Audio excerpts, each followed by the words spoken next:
Iya.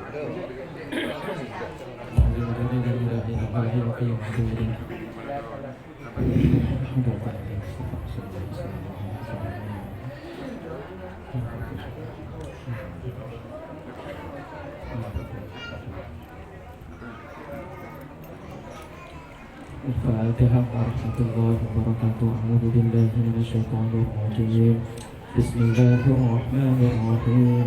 الحمد لله رب العالمين الرحمن الرحيم مالك يوم الدين إياك نعبد وإياك نستعين اهدنا الصراط المستقيم صراط الذين أنعمت عليهم غير المغضوب عليهم ولا الضالين آمين.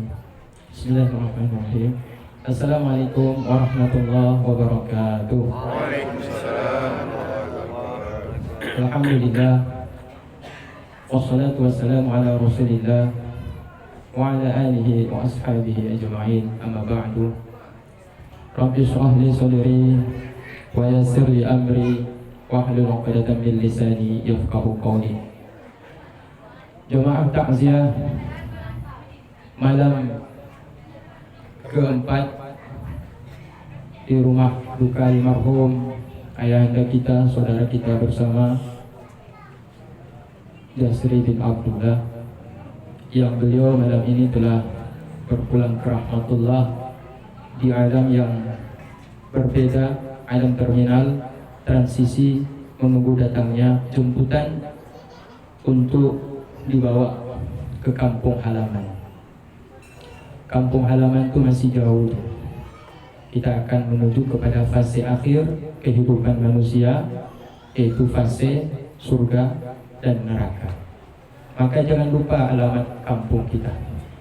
Alamat itu kadang-kadang di dunia ini kita lupa, sehingga ketika kita meninggal dunia salah alamat.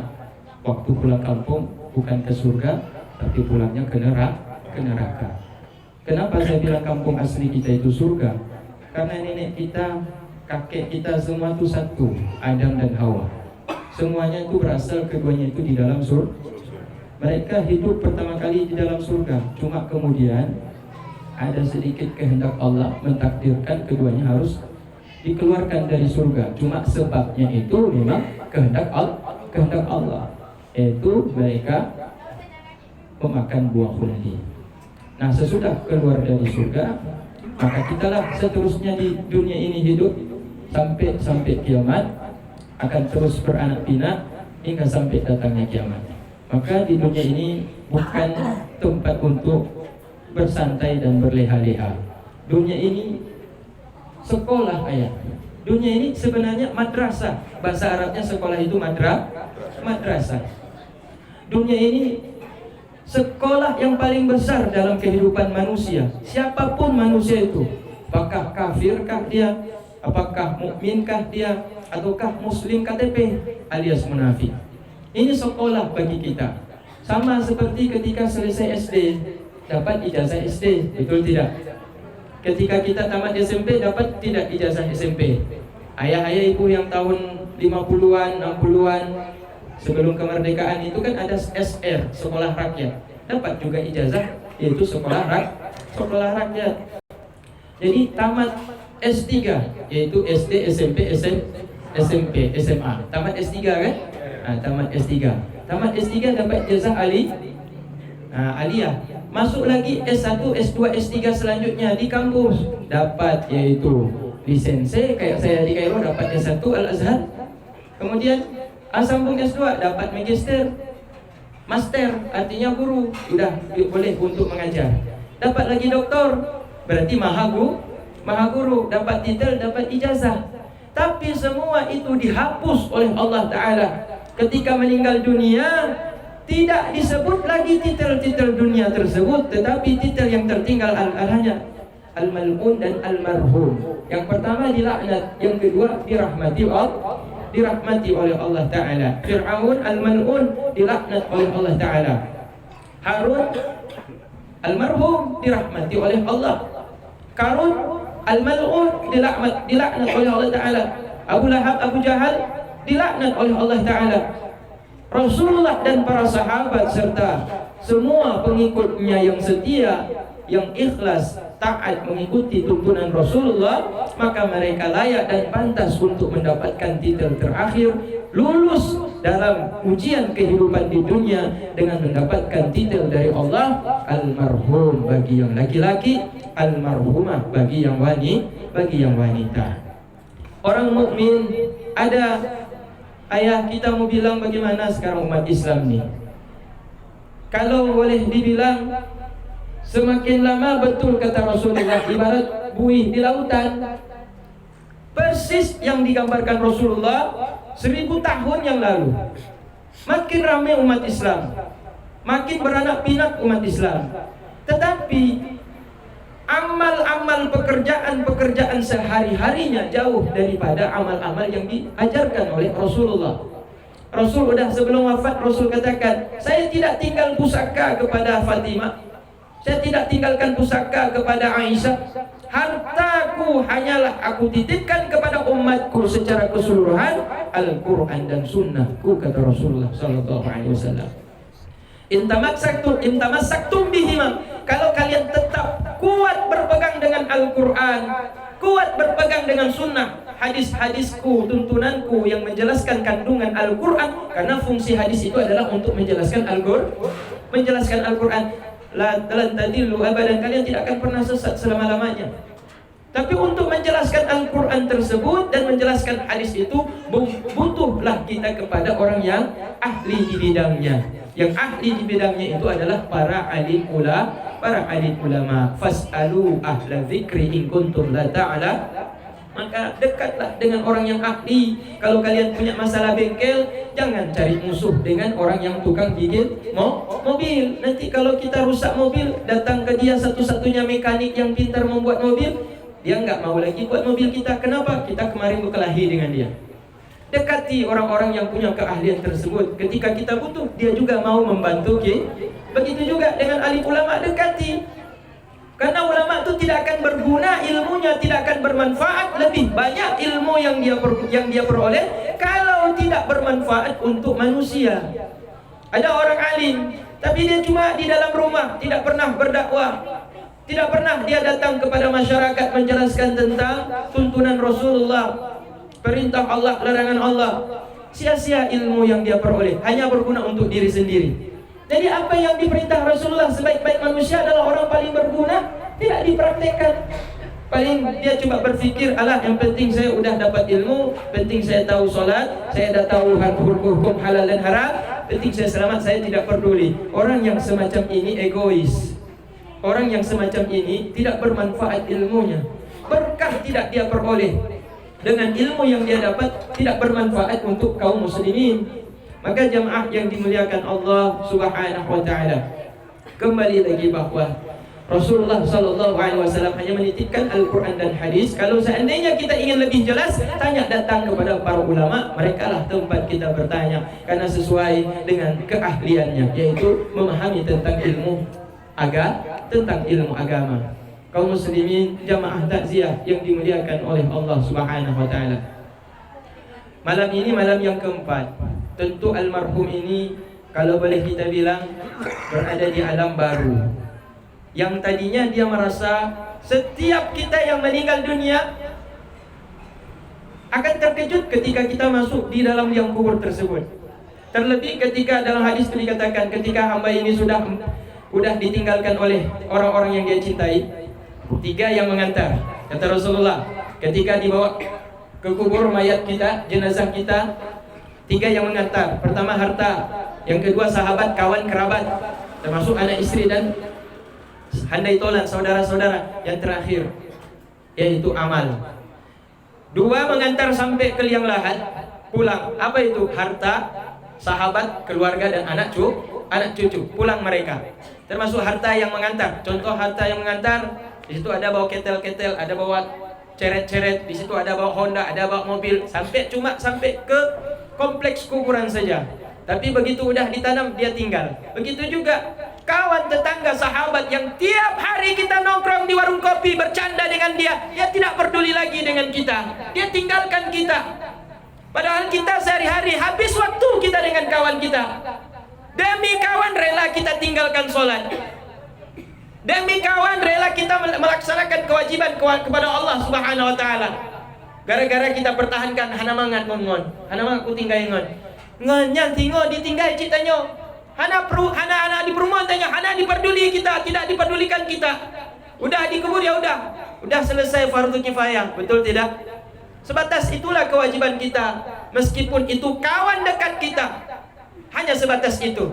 Maka perlu kita ingat, ketika kita bergaul dalam hidup di dunia ini, kalau udah datang kewajiban sholat 5 waktu, kalau udah terdengar panggilan seruan azan, berdiri. Jangan lama-lama kita di situ. Nggak ada peduli saya dengan kawan, nggak ada peduli dengan sahabat. Yang saya peduli sekarang Allah panggil saya pergi sholat. Mau dengan kepala dinas pun saya tidak takut. Saya tinggalkan dulu Pak, maaf, panggilan sholat saya tinggal. Kecuali penting yang sangat mendesak, betul-betul mendesak, kalau saya tinggalkan berbahaya nih. Maka itu dibolehkan karena sholat masih ada waktu yang panjang. Maka sholat disebut wajib muwassa, wajib yang diberikan waktu. Kalau zuhur 3:30, asar jangan sampai 3:30. Nanti ketika kita takbir baru baca Fatihah udah Allahu Akbar masuk sholat asar, haram dosa melakukan ibadah sholat di waktu sudah masuk waktu sholat yang lah.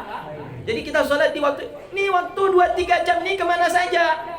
Jadi itu akan jadi pertanyaan Allah di dalam, akan jadi pertanyaan mahkamah Allah, di pengadilan Allah. Kita kalau dipanggil menghadap ke pengadilan kalau ada salah, takut kita menghadap ke pengadilan luar biasa. Kalau Allah Ta'ala luar biasa, kita harus mestinya lebih takut kepada Allah Subhanahu wa Ta'ala. Jadi intinya apa, mak dan ayah, ketika nanti udah diantar ke kubur, ini sahabat, ini tetangga, istri yang paling cinta katanya kepada suami pun bohong. Ya, dulu masih sebelum menikah sehidup semati, betul? Nah, jangan jauh-jauh sehidup semati, masalah mati itu. Waktu masih muda-muda, masih pacar-pacaran, masih tunangan, nggak apa-apa bang. Kalau adik yang penting bang, abang baik dan setia. Nggak masalah kalau makan sepiring sepiring berdua. Sekarang mana ada? Sepiring masing-masing. Tidak ada satu piring berdua. Nggak ada suap menyuap. Suap menyuap waktu antar linto baru dan darah baru. Itu saja momen suap menyuap. Lenyah nale suap menyuap. Yang kon suap menyuap, sogok menyogok kon. Suap menyuap dalam arti kata bentuk romantis antara suami dan istri. Dan mak dan ayah, ini kalau nanti kita kupas panjang lagi ceritanya, karena nanti kalau ada nanti itu suami istri itu mesra itu 1 bulan, 2 bulan, 3 bulan, anak lahir udah mulai ada masalah, udah mulai bertengkar. Naik lahir anak yang kedua, tambah lagi masalah, tambah lagi pertengkaran. Anak ketiga semakin berat ekonomi karena suami semakin diperas pikirannya, tenaganya untuk menafkahi anak yang udah bertambah. Tambah lagi istri, kalaupun dia tidak peduli bagaimana suaminya punya pekerjaan, susah ataupun sulit, dia tidak peduli. Yang penting saya harus ada lipstick, saya harus ada gincu, saya harus ada bedak-bedak glowing. Dia nggak peduli dengan suaminya, makin stres. Akhirnya terjadi percekcokan. Ketika terjadi perkelahian rumah tangga, yang disebut dengan namanya apa itu? KDART, kekerasan di dalam rumah tangga. KDRT bukan ART, KDRT. Ya, kekerasan dalam rumah tangga. Yang paling gembira itu siapa, Mak? Yang paling gembira itu iblis dan tentara-tentaranya.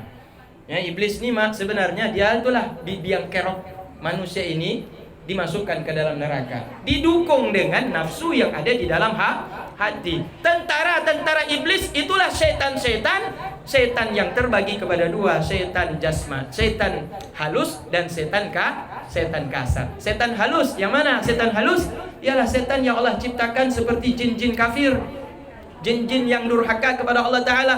Itu yang halus-halus tidak terlihat oleh mata manusia. Dia melihat kalian dari tempat yang kalian tidak bisa melihat mereka. Maka mereka bebas untuk menggoda dan merayu kita.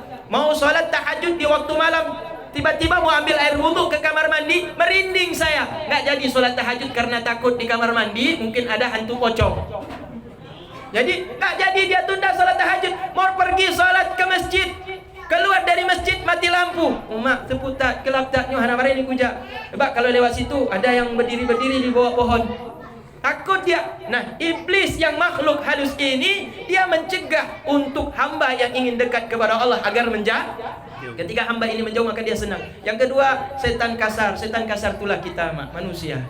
Dan setan kasar Manusia yang bagaimana? Manusia yang menghalangi, merintangi, yaitu saudara-saudaranya untuk dekat kepada Allah.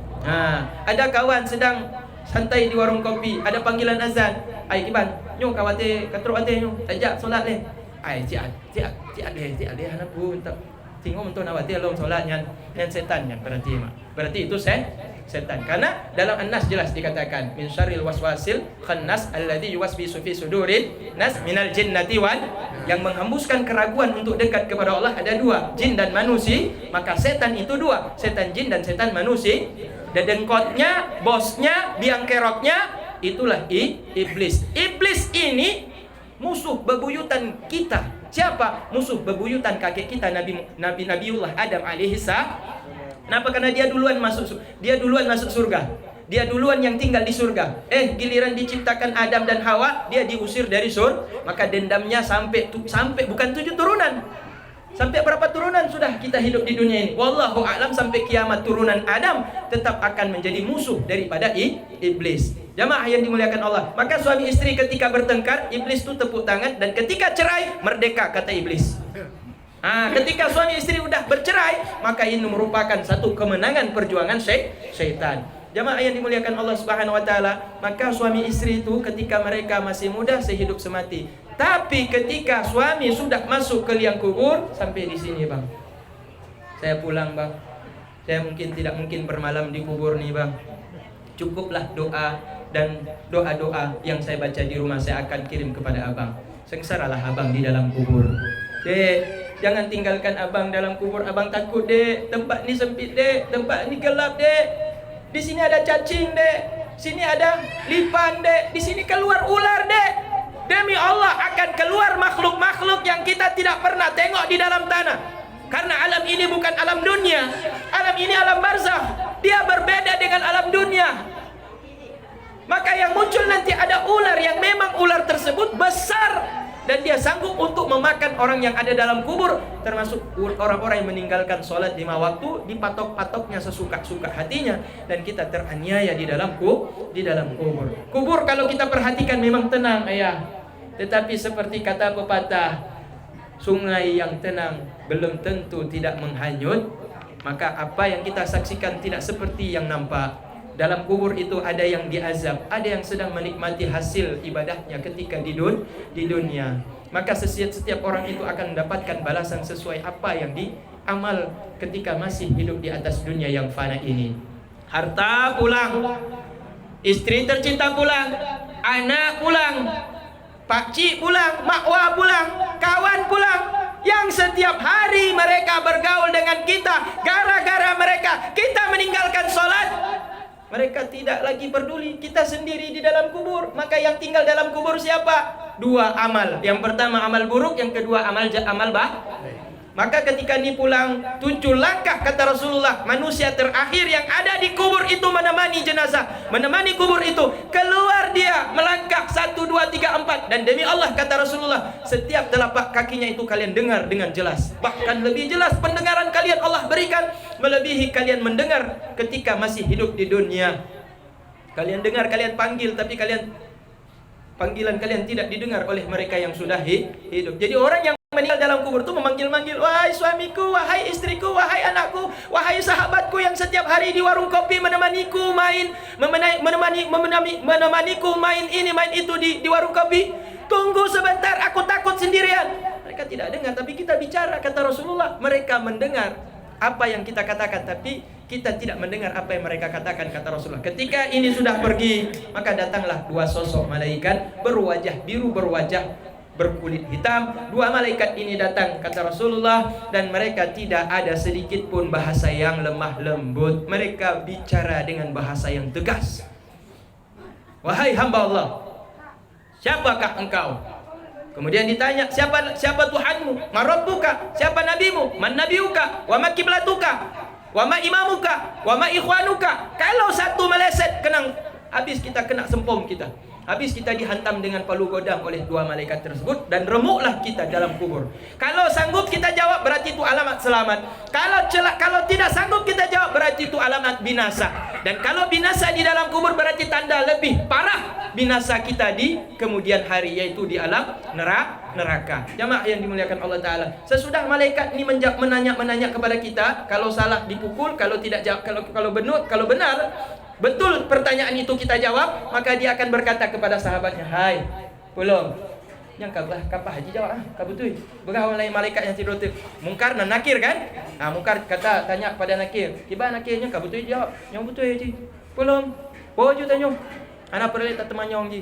Tidak perlu kita bertanya kepada dia, maka pulanglah dua orang malaikat ini. Ternyata baru kita duduk selonjoran, tadi kita duduk berbaring dalam kubur kata Rasulullah. Maka pada waktu itu si mayat ini kemudian dia luruskan pinggangnya. Tapi kaki masih terlentang di dalam kubur. Jadi dia duduk sambil sambil membentangkan sambil menengok kanan kiri sudah tanah semuanya. Kemudian gelap di situ. Malaikat dah selesai pertamanya, datang lagi dua makhluk. Yang pertama datang baunya luar biasa, busuknya luar biasa. Dan tidak pernah dicium bau sebusuk itu kata Rasulullah. Bau itu ternyata semakin lama semakin dekat. Dalam kegelapan tidak nampak apa-apa di tempat yang sepi, dan kita dalam keadaan risau, takut karena ini pengalaman pertama. Tiba-tiba datang lagi dia semakin dekat, bau busuk itu semakin dekat, ternyata dia udah di samping kita. Begitu kita pandang, mukanya tuh bernanah, berdarah, dan mukanya itu buruk, seburuk-buruknya. Dan tidak pernah kita melihat makhluk seburuk tersebut yang ada di samping kita, dengan bau yang lebih bau daripada nanah, bau yang lebih bau daripada bangkai yang bau yang pernah kita cium di dunia. Dan dia sekarang sudah berdiri, duduk di samping kita, sambil dia memandang wajah kita, sambil dalam keadaan rasa takut yang luar biasa. Si mayat ini pun bertanya, "Siapakah engkau? Kenapa engkau dekat denganku di tempat ini? Pergilah engkau menjauh dariku." Maka dijawab, "Aku amal burukmu, aku amal jahatmu, aku perbuatan maksiatmu. Maka akulah yang akan menemanimu hingga datangnya tiupan malaikat Israfil yang meniup sangkakala tanda kiamat." Na'udzubillahi min dzalik. Bila mana kita jawab dengan benar, maka yang datang wangi. Belum dekat dia sudah tercium aroma harumnya, dan aroma baunya, wanginya luar biasa. Tidak pernah kita mencium aroma wangi sewangi itu. Semakin datang semakin dekat, ternyata dia udah di samping. Dan begitu kita menoleh ke samping, ternyata bentuknya sangat tampan, bentuknya sangat cantik. Dan ketika kita bicara, dia menyapa kita dengan lemah lembut. Ketika ditanya oleh si mayit, "Engkau?" Maka dia menjawab, "Aku adalah amal solehmu, aku adalah solatmu, aku adalah ibadahmu, aku adalah silaturahmimu, aku adalah amal sedekahmu, aku adalah sifat pemaafmu, aku adalah kebaikan seumur hidup yang kau kerjakan. Maka selamatlah engkau wahai Tuhan. Aku akan menemanimu dalam tempat yang sepi ini hingga datangnya hari kiamat." Maka celakalah kalau kita meninggal dalam keadaan su'ul khotimah. Maka su'ul khotimah kita minta kepada Allah jauh dari kita. Jangan sampai kita meninggal jangan dalam keadaan su'ul khotimah. Maka jangan pernah berbangga dengan ibadah yang pernah kita amalkan. Jangan pernah kita merasa takabur, sombong dengan ibadah yang pernah kita kerjakan. Jangan pernah merasa kita lebih hebat daripada orang lain karena kita sudah rajin salat, rajin ibadah, dan memandang remeh orang yang durhaka kepada Allah Subhanahu wa taala. Karena bisa jadi orang bangsat meninggal dalam keadaan taubat kepada Allah. Tapi ada juga orang yang alim tapi meninggal dunia, sebelum meninggal dia sempat menjadi bangsat. Lebih baik bangsat duluan kemudian menjadi orang yang soleh daripada soleh duluan kemudian menjadi bangsat. Maka orang yang meninggal dalam keadaan husnul khotimah itulah kunci keselamatan kita ketika kita meninggalkan, yaitu sekolah dunia ini. Ayah, ibu yang mentua yang dimuliakan Allah Subhanahu wa taala. Berarti yang tinggal mengantarkan tadi itu 3, harta, saudara, kerabat, dan yang terakhir siapa yang akan menemani kita setia hingga sampai ke liang kubur? Jawabannya adalah amal. Dan amal itu 2, amal soleh dan amal jahat. Amal soleh alhamdulillah, amal jahat nauzubillah. Jemaah takziah yang dimuliakan Allah Subhanahu wa taala, kita sekarang hidup di zaman yang canggih. Zaman ini lebih berat ujian. Anak-anak kita entahlah bagaimana nasib mereka kalau dari sekarang sejak dini tidak kita tekankan masalah agama. Ayah, sekarang saya tanya, ibu-ibu yang paling sering nih, saya mau tanya nih, sinetron berapa jam nonton? 3 jam. Sinetron minimal satu episode 60 menit, betul tidak? Sinetron 60 menit. Kemudian bapak-bapak atau anak-anak muda, saya mau tanya jujur, kalau bohong dosa. Nonton bola berapa jam? Berapa menit? 120. Nonton bola 120 menit. Tambah kan? Kalau ibu-ibu, anak muda lebih hebat. 120 menit habis nonton bola. Karena ada babak pertama dan babak kedua 120 menit. Kemudian sekarang ditambah lagi dengan sosmed, sosial media. Berapa menit lihat HP? Lihat FB, lihat Instagram, lihat YouTube, lihat segala macam situs dilihat di internet. Berapa waktu habis kita terbuang melihat sosmed di HP? Berapa menit? 210 menit. Hitung berapa jam tuh? 60, 120. Berarti 200 lebih. Berarti berapa jam? 4 jam kurang lebih kita habiskan waktu. Paling sedikit sehari semalam ada habis 210 menit. 4 jam kita pakai mata kita untuk melihat sosmed. Kemudian yang terakhir apa lagi? Duduk nongkrong di warung warung mie, warung kopi, kafe-kafe. Wow, luar biasa. Saya juga ada kafe ya. Ada warung kopi saya. Bukan warung kopi. Saya ada jual fried chicken. Tapi di situ nggak ada orang-orang nongkrong di situ. Beli pulang, makan habis itu pulang. Nggak ada yang lalai-lalai di situ. Berapa lama waktu kita habis ya? Biasa ibu-ibu selamat karena mereka tidak duduk nongkrong di warung kopi. Tapi celaka anak gadis kita sekarang kuliah di Banda Aceh. Malam-malam habis sholat isya mereka nongkrong di Zakir Kopi. Betul tidak? Malam-malam mereka nongkrong di warung kopi yang sekarang modern mereka bentuk ya. Untuk membuat lalai anak-anak kita duduk di warung kopi. Alasannya apa? Buka laptop untuk buat skripsi.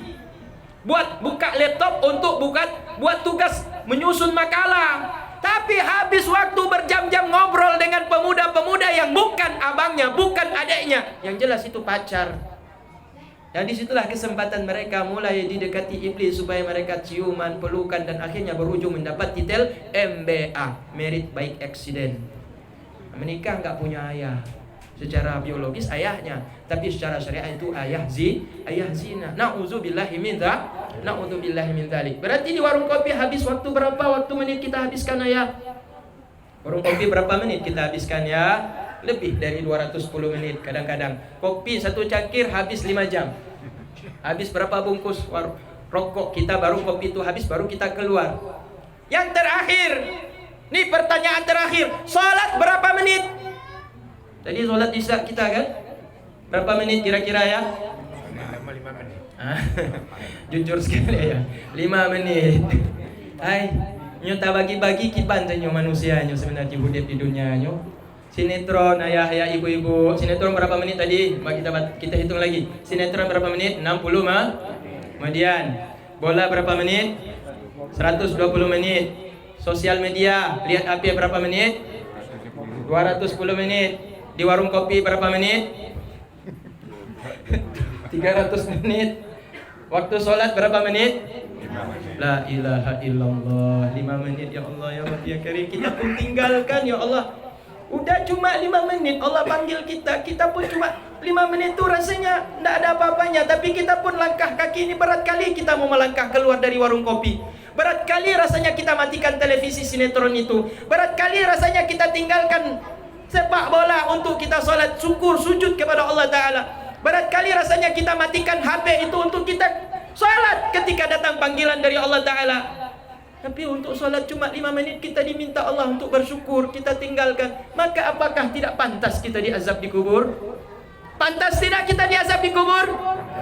Pantas ayah. La ilaha illallah, subhanallah. Di masa hidupnya Rasulullah, itu hadis betul-betul diceritakan oleh sahabat. Rasul sendiri yang melihat di depan matanya ada salah seorang umatnya ketika sudah meninggal dunia, seketika itu juga kepalanya berubah menjadi babi.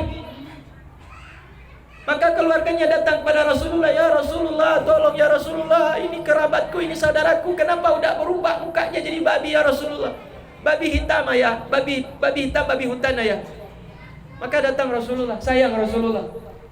Maka Rasulullah karena diminta tolong, Rasulullah berdoa kepada Allah, kepada Rabbnya, ya Allah, dengan kemuliaan-Mu ya Allah, dengan keagungan-Mu ya Allah, dengan maha pengampunmu ya Allah, tolong ya Allah kembalikan umatku ini kepada wajahnya yang semula, yaitu wajah manusia ya Allah. Allah maha sayang, Allah sayang pada Rasulullah, diijabah doanya, kembali menjadi manusia. Maka Rasulullah perintahkan kerjakan fardu kifayah, dibawalah. Dah dibawa bersama-sama kerendahnya ini, jenazahnya dibawa ke kuburan. Begitu jenazah sudah masuk ke liang lahat, sudah menghadap ke arah kiblat, seketika berubah kembali menjadi babi. Jadi babi ayah. Demi Allah, itu Rasulullah langsung melihat di masa hidupnya. Rasulullah melihat ketika sudah kata Rasulullah, ya udah ini nggak ada lagi ampun, berarti sudah tutup, langsung dikubur, langsung ditutup dengan tanah. Rasulullah sebelum selesai pulang kembali ke rumah, Rasulullah tegak berdiri di kubur dan Rasulullah ceramah kepada para sahabatnya. Ketahuilah para sahabatku. Mereka bertanya sahabat tapi tidak berani. Mereka penasaran, apa sebabnya hamba ini kembali dibuat Allah Ta'ala nampak azabnya ketika masih di dunia, belum dikubur sudah nampak azabnya. Maka kata Rasulullah, ketahuilah wahai sahabatku, ini adalah balasan bagi mereka yang meremehkan ibadah sholat.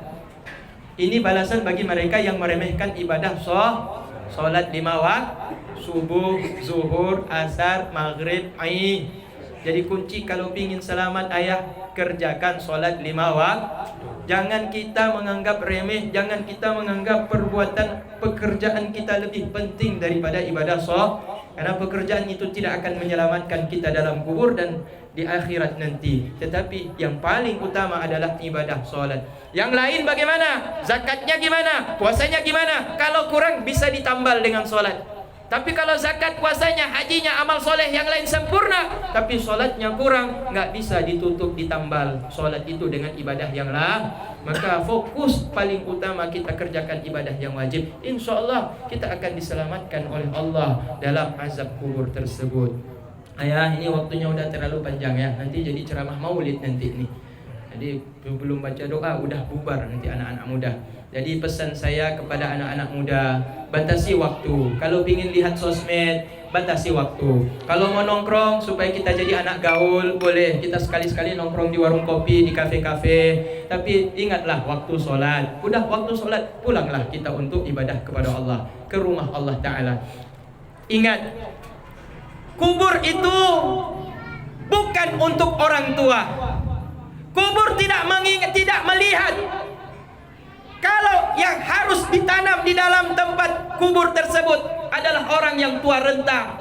Bahkan anak muda pun bila telah datang waktunya, pasti dia akan masuk ke dalam kubur. Ingat, hidup kita terbagi kepada 3. Yang pertama masa lalu, itu pernah kita alami dan tidak akan pernah kembali. Sekarang inilah kehidupan kita, tapi waktunya sebentar saja. Sebentar lagi habis waktu ini, sebentar nih, saat ini, habis itu berubah menjadi waktu selanjutnya dan habis. Sedangkan masa kita yang akan datang itu tidak pasti dan tidak ada yang bisa menjamin kita besok masih hidup. Maka pergunakanlah kesempatan kita sebaik-baiknya, karena Allah Ta'ala tidaklah menciptakan kita ini hanya untuk bersenang-senang, tetapi Allah pasti akan memberikan kepada kita ujian demi ujian. Rasulullah pernah menggaris, ini nggak bisa habis nih. Terakhir, Rasulullah menggaris sebuah gambar di hadapan Rasulullah, di hadapan para sahabat. Gambar itu segi 4. Kemudian di dalam gambar segi 4 itu Rasulullah bikin garis 1, garis 2, garis 3, garis 3, garis seterusnya garis. Kemudian di luar kotak itu Rasulullah garis lagi memanjang. Sahabat bertanya, ya Rasulullah, ini gambar apa ya Rasulullah? Maka Rasulullah menggambar, segi 4 ini itulah kehidupan manusia. Manusia tidak bisa keluar dari kehidupan dunia ini. Di dalam garis-garis ini itulah masalah hidup manusia. Artinya apa? Banyak garis dalam kehidupan kita. Maksudnya apa? Rasulullah jelaskan, manusia itu pasti punya masalah. Selesai satu masalah, ada di depan masalah yang lain. Selesai masalah yang satu lagi, ada lagi masalah yang satu lagi. Selesai masalah lagi, ada masalah. Hingga sampai dia keluar daripada garis segi itulah ajal. Ya, kalau sudah di luar segi 4 itulah ajal. Berarti sesibuk-sibuk kita jangan pernah tinggalkan sholat. Kalau kita kejar juga kesibukan kita pingin dapat apa yang kita inginkan di dunia. Kita pingin mobil yang baru, kita pingin Honda yang baru, kita pingin rumah yang bagus, kita pingin beli kebun, kita pingin lagi beli lagi kebun yang sudah ada, kita pingin tambah lagi. Tanpa kita sadari, udah meninggal dunia. Kalau kita meninggal dalam keadaan kita kejar, tapi kita lalaikan sholat. Insya Allah kita meninggal dalam keadaan celaka. Tapi kalau seandainya sesibuk-sibuk apapun, ketika ada panggilan kita datang, kemudian kita lanjutkan pekerjaan. Datang panggilan sholat, kita kerjakan lagi, kemudian kita lanjutkan pekerjaan. Insya Allah ketika datang sakaratul maut, kita pun tidak akan meninggal dalam keadaan mendadak. Istirahat bagi orang mukmin. Tapi meninggal dalam keadaan mendadak itu penyesalan bagi orang-orang kafir. Tidak sempat taubat. Jamaah yang dimuliakan Allah Subhanahu wa taala, ini mungkin yang bisa saya sampaikan. Semoga menjadi pelajaran ibrah bagi kita sekalian yang hadir di malam ini, karena waktu kita pun masih dikasih kesempatan untuk beribadah kepada Allah Subhanahu wa taala. Rasulullah mengatakan, umru ummati ma baina sittina wa sab'in. Umur umatku kebanyakan cuma antara 60 dan 70 tahun. Kalau kurang itu jarang, kalau lebih itu pun Nah, jadi kalau ada ayah-ayah umur 70 tahun lebih, berarti itu anggap mati saja. Saya sudah mati ini. Berarti saya nggak mau ke warung kopi lagi, saya cuma mau zikir-zikir saja. Saya membaca Al-Quran saja. Saya mau sholawat saja. Saya mau takziah. Di mana ada orang bikin aktivitas kegiatan agama, saya akan datang. Saya sudah anggap diri saya mati. Karena kenapa? Rasul mengatakan umur umatku itu antara 60 dan 70. Jadi kalau dapat 70 lebih, udah mati sudah berarti saya nih. Jadi nggak ada lagi pekerjaan yang lain. Yang ada cuma ibadah kepada Allah. Termasuk di dalamnya adalah bekerja tapi niatnya untuk ibadah. Lain apa lagi saya mau bilang? Ya, ini saja mungkin yang bisa saya sampaikan.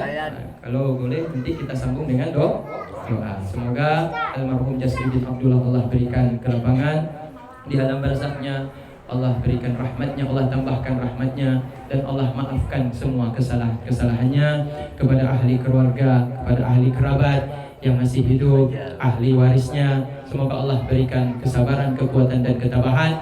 Dan bagi kita saudara-saudaranya yang seiman, semoga kita bisa mengambil pelajaran agar kita semakin yakin dalam beribadah kepada Allah Ta'ala. Amin ya Rabbal Alamin.